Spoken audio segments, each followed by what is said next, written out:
a lot of the times when these beings want us to get up off of our knees and start looking inside or looking in the mirror for a savior.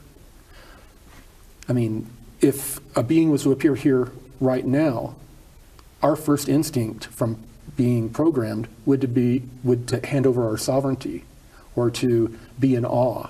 Because we're programmed that way. Right. Exactly. And overcoming the programming is very difficult. It comes mainly with experience. It does. I mean, when I talked about re-education, I meant that in a really deep and serious sense, and it's going to take a while to do. I mean, no one can drag us off our knees. We have to choose to look around and get up off our knees, right? Right. And I mean, David, we don't know how. We don't know how to get up off our knees. It's interesting because when you look at this notion of free will as it extends out to beings who have conquered a fair amount, and I want to go into that in a little bit too about how other societies are structured that we're kind of moving toward. You know, we have this great pride in our individuation and our free will, right, and our emotions. We're really attached to our emotions in particular, and love and, well, resentment, all of it. You know, that's the juice that makes everybody wake up in the morning and turn their soaps on, right? Mm-hmm. Okay? Mm-hmm. So when you get to that level of consciousness that some of these beings are at, you say there's still free will, but it sounds like it's tempered by the fact that there is a greater understanding and knowing of principles that actually work and benefit society at large, which would almost seem that it looks to the outside like it's diminished their free will, but in fact it's take off from there. Yeah, you know, and I also, that made me think of, I get a lot of questions about people that are abducted and their free will.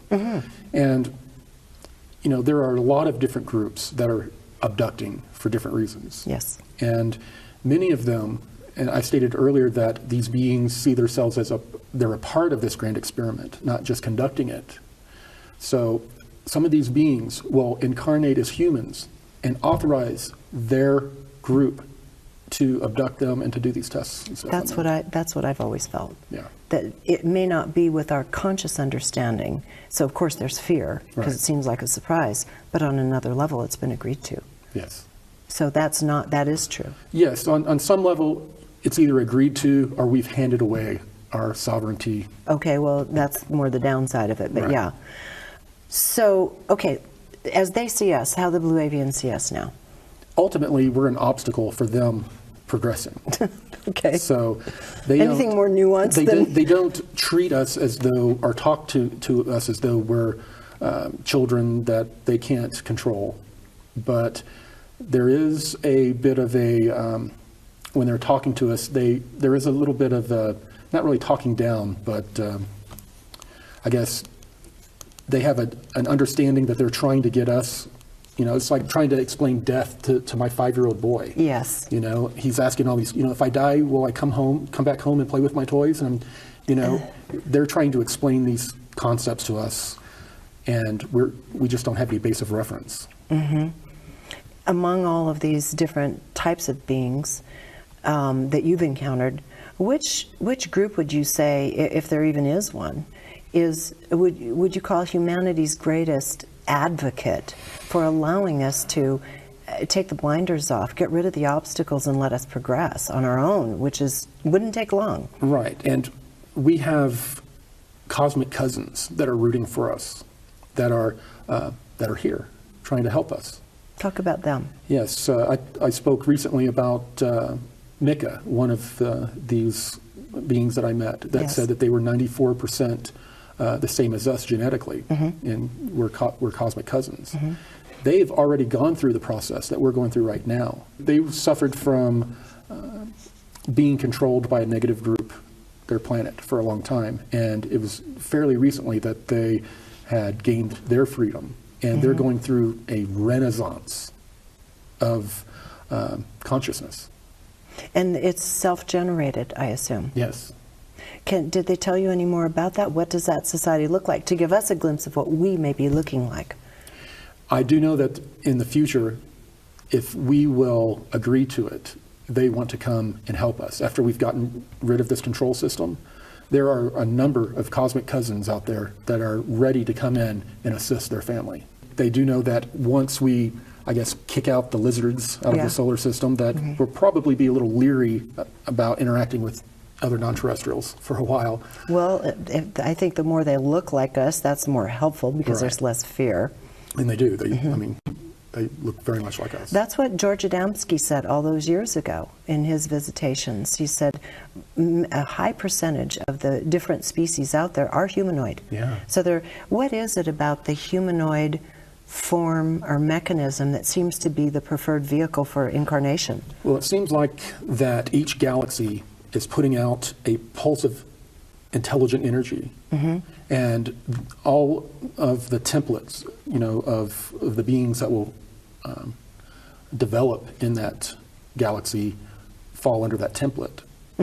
Each star system also has its own energetic frequency that is interacting with life developing on planets.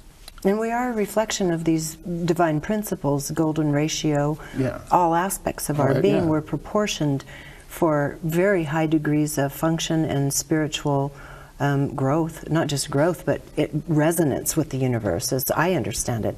Right, yeah, and there will probably be some physiological changes in the future for us once our consciousness catches up to this brain pan, Interesting. I was shown that. I was meditating a few years ago and looking at what was going on with the body, and one thing I saw was that we're going to have huge changes in the digestive system, and we're going to get to this in a little bit, because you were going through your own kind of crisis, and you were given information about diet and such, and how to heal your own body. And what I was shown was a much higher percentage of chlorophyll, of course, but that the more dense foods wouldn't be needed so much in the future, and that our digestive systems were now already starting to change in anticipation of that, with so many food allergies. I mean, one of us is allergic to any one of us is allergic to at least something now. Right. That didn't used to exist even 30 years ago. People could eat pretty much anything. Right. So what is your take on that? When did GMO start? Oh. And all these things? Yeah, exactly. That's a big piece too. Absolutely. So what is your take on that in terms of what we're going to be kind of morphing into? The beings that I've encountered, when I went to visit the Anshar down in the inner earth, they brought me to an area where there are gardens, and they brought me to an area where they raised their food, and it was grown inside crystal substrate with mineral water running across it. There was a light source there that was full spectrum. Yes. And they were creating high vibratory foods. And that's all they eat. And it's plant-based. It was all plant. Yeah. I've never met a positive fourth density being that invited me to a barbecue. Yeah, okay, there you go.